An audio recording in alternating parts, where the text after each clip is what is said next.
Pembegalan yang terjadi di kawasan Jalan Naskah oleh dua orang pelaku di kawasan Jalan Naskah, tepatnya di samping Rumah Sakit Al-Rashid terhadap korban Karim, Maidi Angga yang merupakan pelaku terakhir akhirnya berhasil diringkus. Sebelumnya, tim Pidum Samotekap 134 terlebih dahulu ringkus pian rekan pelaku.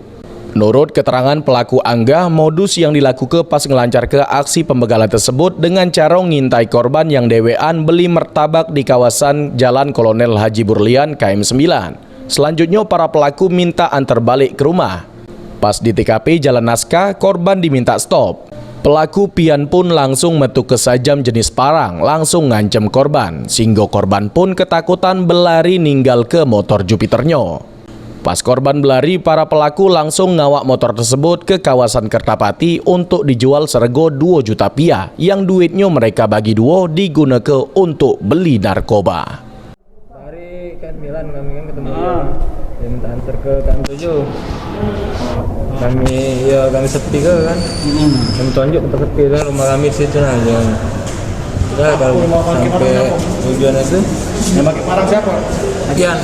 Iya, terus yang mana tadi itu? Iya, jangan cium parangnya. Pian sudah keluar ke parang kan, langsung ngomong kalau ini dengan adik aku itu. Habis Pian tadi itu. Korban tadi ketakutan. Korban langsung ninggal motor langsung. Motor kami hidupi. Langsung lari kami. Heru Wahyudi, PAL TV.